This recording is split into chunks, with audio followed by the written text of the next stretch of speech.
Assalamualaikum warahmatullahi wabarakatuh. Perkenalkan, nama saya Rio Ahlan Faisal dari Prodi Manajemen Pagi. Di sini saya akan sedikit menjelaskan tentang operasi pemasaran global untuk memenuhi UTS pemasaran internasional. Yang pertama, perencanaan strategi pemasaran. Perencanaan merupakan cara yang sistematis berkaitan dengan masa depan. Perencanaan merupakan cara untuk mengelola dampak faktor eksternal dan tidak terkontrolnya kekuatan, kelemahan, arah, dan tujuan perusahaan untuk mencapai akhir yang diinginkan. Perencanaan merupakan komitmen sumber daya terhadap pasar sebuah negara meraih tujuan tertentu. Selanjutnya, mengenai perbedaan antara perencanaan perusahaan domestik dengan perusahaan internasional, yakni karena kesulitan dalam lingkungan operasi perusahaan multinasional, struktur organisasi dan tanggung jawab mengendalikan operasi multinegara, menciptakan perbedaan dalam kompleksitas dan proses perencanaan internasional. Mungkin bisa dilihat dimensi proses perencanaan pemasaran ada 3, yaitu yang pertama dimensi proses analitis, dimensi proses perilaku, dan dimensi proses organisasional.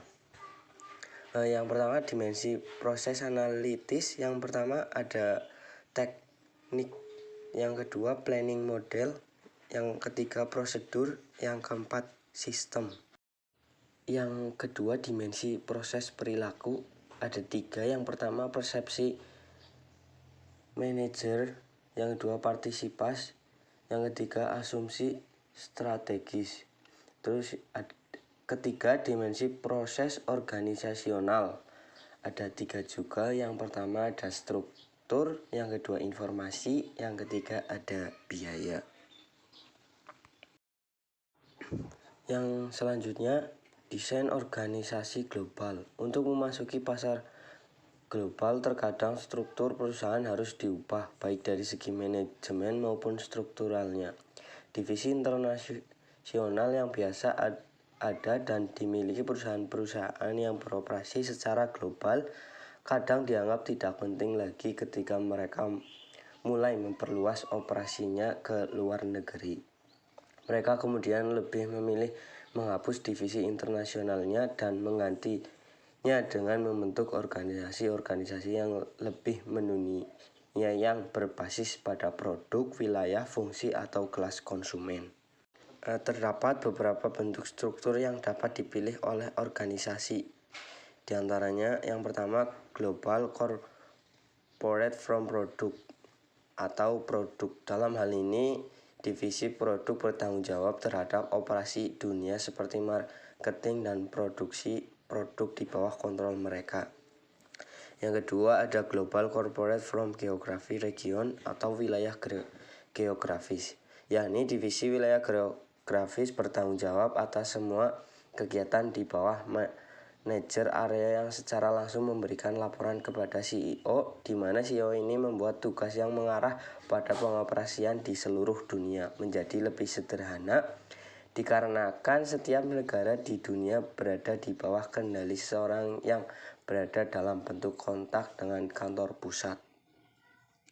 Terus yang ketiga ada Global Corporate From Function atau korporasi global, yakni terfokus terhadap fungsi, di mana perusahaan memilih tipe struktur ini percaya bahwa keahlian fungsional yang mendunia itu lebih menghasilkan hasil yang signifikan. Terus yang ketiga ada hybrid form, dengan struktur organisasi yang diatur oleh lebih dari satu dimensi di bagian level atas dari suatu struktur organisasi atau perusahaan tersebut, dan kombinasi yang terdapat di dalamnya biasanya menghasilkan perusahaan yang terorganisasi secara regional yang menjadi produk yang baru serta unik.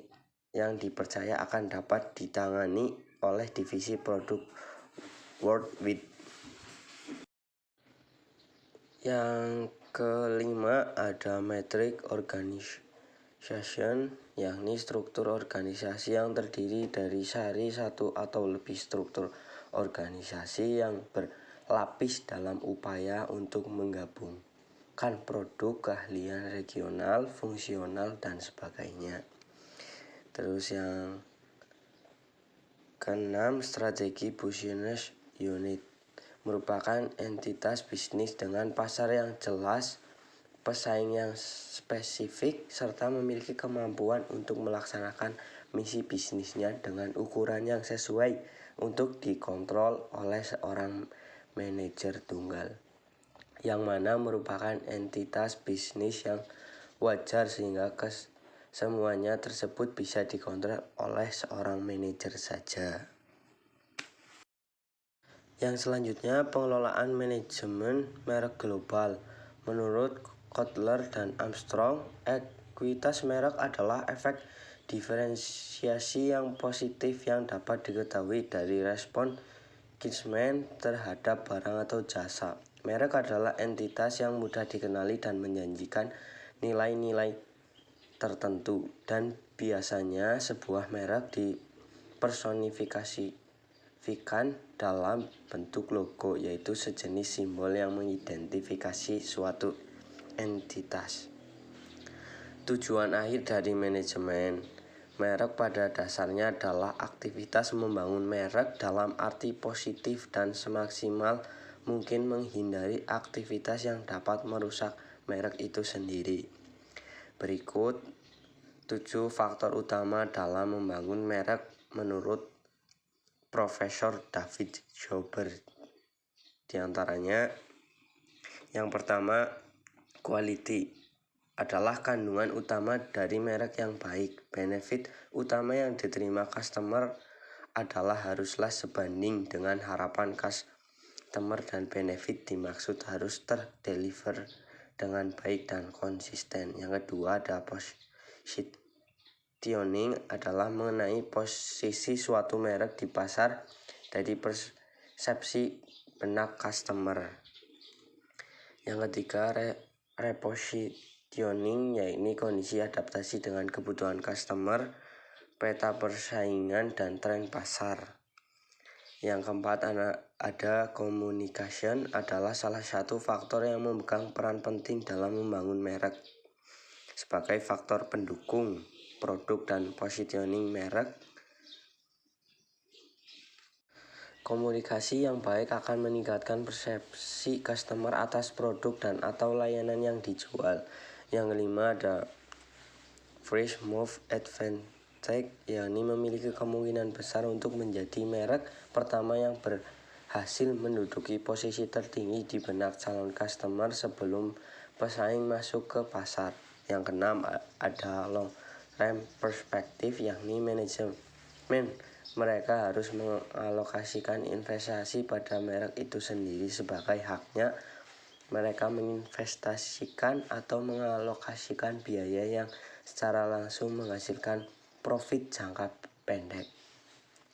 Yang ketujuh ada internal marketing, di mana manajemen harus meyakini bahwa merek telah dipasarkan pula secara internal, yang artinya keseluruhan lini dari pelaku bisnis dalam perusahaan tersebut harus memahami nilai-nilai dan positioning dari merek. Fungsi manajemen merek itu sendiri diantaranya yang pertama tanda pengenal, untuk membedakan hasil produksi yang dihasilkan seseorang atau beberapa orang secara bersama-sama atau badan hukum dengan produksi orang lain atau badan hukum lainnya. Yang kedua ada sebagai jaminan atas mutu barangnya. Yang ketiga menunjukkan asal barang atau jasa yang dihasilkan. Yang keempat sebagai alat promosi. Yang selanjutnya pengawasan pemasaran global. Berikut ini tahapan pengawasan pemasaran global. Yang pertama menetapkan standar kinerja. Yang kedua menspesifikasikan data umpan balik yang dibutuhkan. Yang ketiga mendapatkan data pengawasan yang dibutuhkan. Terus ada dua. Yang pertama mengevaluasi data umpan balik. Yang kedua, menjelaskan kesenjangan antara standar kinerja dan yang ditetapkan. Yang keempat, ada melakukan tindakan perbaikan.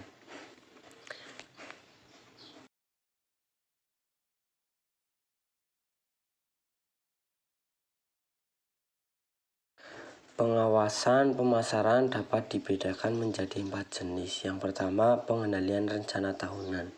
Dengan memeriksa performa yang dicapai rencana tahunan dan mengambil tindakan korektif bila diperlukan. Yang kedua, pengendalian kemampuan laba dan profitabilitas. Usaha untuk menentukan perolehan laba dari produk, wilayah, pasar, pemakaian akhir, dan saluran-saluran niaga. Yang ketiga, pengendalian efisiensi meliputi usaha untuk mencari cara memperbaiki dampak dari perangkat dan biaya pemasaran. Yang keempat, pengendalian strategis meliputi pengujian secara berkala apakah strategi dasar perusahaan sudah sesuai dengan peluang-peluangnya yang ada. Demikian sedikit penjelasan mengenai operasi pemasaran global. Mohon maaf bila banyak kesalahan atau keliruan. Wassalamualaikum warahmatullahi wabarakatuh.